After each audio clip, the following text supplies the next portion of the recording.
ভিডিওর শুরুতেই জানিয়ে রাখি যে সর্ষের খোলের তরল সার সম্পর্কে যারা অভিজ্ঞ বা পুরনো বাগানি তাদের জন্য এই প্রতিবেদন নয়, শুধুমাত্র যারা জানেন না অর্থাৎ নতুন বাগানি তাদের জন্য।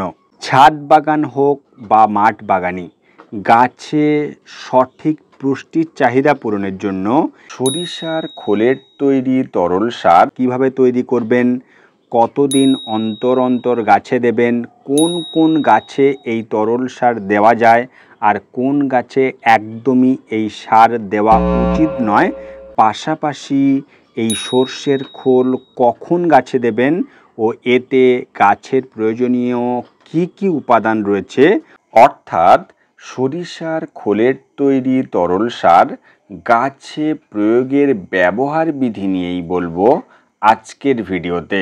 স্কিপ না করে পুরো ভিডিও মন দিয়ে দেখতে থাকুন। নমস্কার, ভার্চুয়াল গার্ডেনিং টিপস ইউটিউব চ্যানেলে আপনাদেরকে স্বাগত জানাই।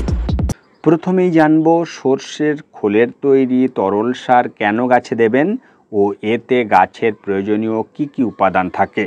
সরিষার বীজ থেকে তেল বের করে নেওয়ার পর যেটা অবশিষ্ট থাকে সেটাই হলো সর্ষের খোল। দুইভাবে পাওয়া যায়, গুঁড়ো ও ঢেলা আকারে। গাছের বৃদ্ধি বিকাশের পাশাপাশি ফুল ফলের যে প্রপার আকৃতি ও ওজন সেটা ঠিক করে, পাশাপাশি শিকড়ের বৃদ্ধিতে সাহায্য করে এই সর্ষের খোল। এতে গাছের প্রয়োজনীয় যে মূল উপাদান নাইট্রোজেন, ফসফরাস ও পটাশ অর্থাৎ এনপিকে 4:1:1 অনুপাতে থাকে।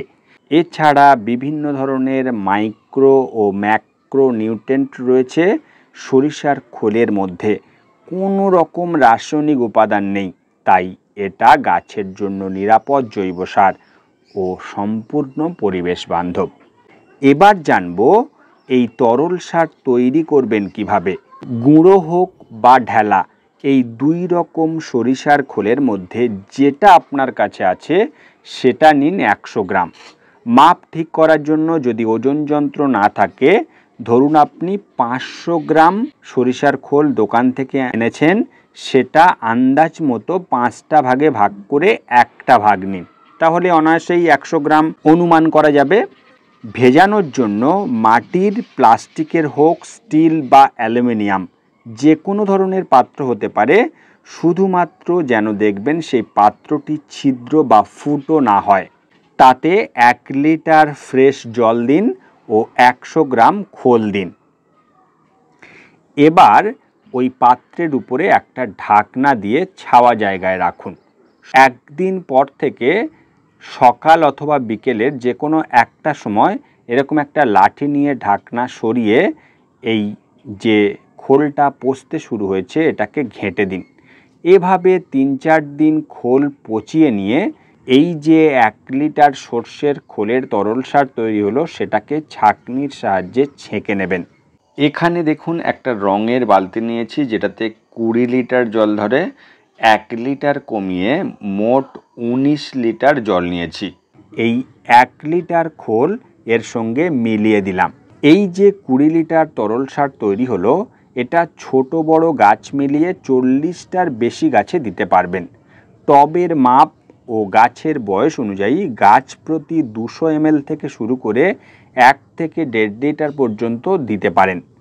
এক্ষেত্রে জানিয়ে রাখি, গাছ যদি কম থাকে, ধরুন আপনার কাছে 40টি গাছ নেই, 20টি গাছ রয়েছে, তাহলে আপনি 50 গ্রাম খোল ভেজাবেন।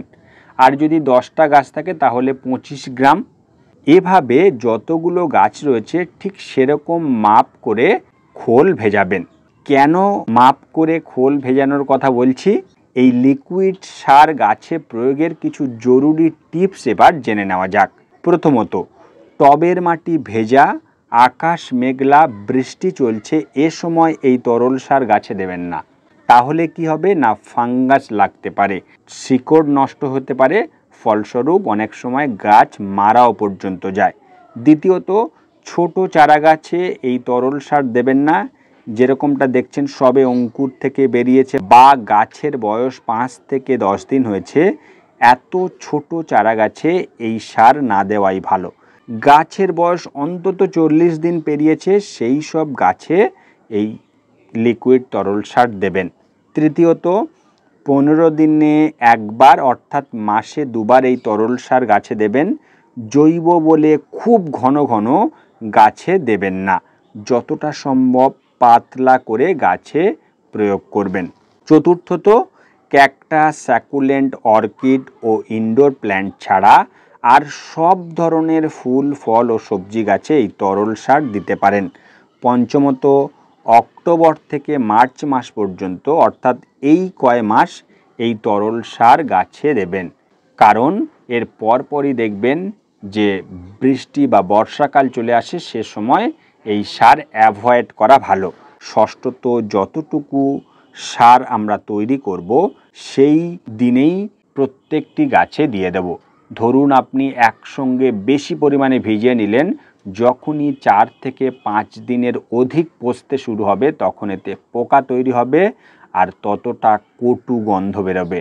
অনেকেই এই কটু গন্ধের জন্য বা দুর্গন্ধের জন্য এই সার অ্যাভয়েড করেন। এই খোল সহজলভ্য, 1 কিলোর দাম 35 থেকে 40 টাকা হয়। সাধারণত জায়গা ভেদে 5 থেকে 7 টাকার হেরফের হতে পারে। ফার্টিলাইজারের দোকান ছাড়াও পশু খাদ্যের দোকানেও এই সরষের খোল পাবেন। পাশাপাশি এখন যে সমস্ত অনলাইন শপগুলো রয়েছে, অ্যামাজন বা ফ্লিপকার্ট, সেখানে সার্চ বক্সে গিয়ে লিখুন মাস্টার্ড কেক ফার্টিলাইজার, সেখানে 1 কেজি, 5 কেজি ও 10 কেজির প্যাকেটে পাওয়া যায়। তবে খুচরো বা অফলাইনের থেকে অনলাইনের দাম একটু তুলনামূলক বেশি হয়। তো আপনি আপনার সুবিধা মতন অফলাইন হোক বা অনলাইন যে কোনো জায়গা থেকে প্রয়োজন মতো সংগ্রহ করবেন। যেভাবে বললাম সেভাবেই গাছে দিন। আর এখন যেহেতু আমরা শীতের বাগানের জন্য প্রস্তুতি নিচ্ছি, এই শীতের বাগানের ফুল গাছ বাড়াতে অনেকেই হিমশিম খান। তো একটা সিক্রেট টিপস আপনাদের সঙ্গে শেয়ার করছি। এই সর্ষের খোলের তরল সার যে আমরা তৈরি করলাম 20 লিটার, এর সঙ্গে যদি 2 চামচ ডিএপি মিশিয়ে দেন তাহলে গাছ খুব দ্রুত বাড়বে। আপনি যদি 10 লিটার নেন সেখানে কিন্তু 1 চামচ পরিমাণ অর্থাৎ অর্ধেক পরিমাণ ডিএপি দেবেন। জৈব সারের সঙ্গে যেহেতু রাসায়নিক সার মেলাচ্ছি তাই মাপটা কিন্তু সঠিক রাখার চেষ্টা করবেন। 10 লিটারের জন্য 1 চামচ, যেহেতু এটা 20 লিটার তাই 2 চামচ দিয়ে দেবেন। এই যে লিকুইড তরল সার তৈরি হবে সেটা 10 দিন অন্তর অন্তর গাছে প্রয়োগ করবেন, তাহলে রেজাল্ট দেখবেন নজর কাড়া। তো এই ছিল আজকের ভিডিও। কোনো প্রশ্ন থাকলে কমেন্ট বক্সে লিখুন। ভিডিওটি লাইক ও শেয়ার করবেন, আর এরকম ভিডিও পেতে চ্যানেলটি সাবস্ক্রাইব করে পাশে থাকা বেল নোটিফিকেশান অল করে দিন, তাহলে এরকম ভিডিও দেওয়ার সাথে সাথেই আপনার ফোনে নোটিফিকেশান পৌঁছে যাবে আর আপনি সেই ভিডিও সবার প্রথম দেখে নিতে পারবেন। দেখা হচ্ছে নেক্সট ভিডিওতে। নমস্কার।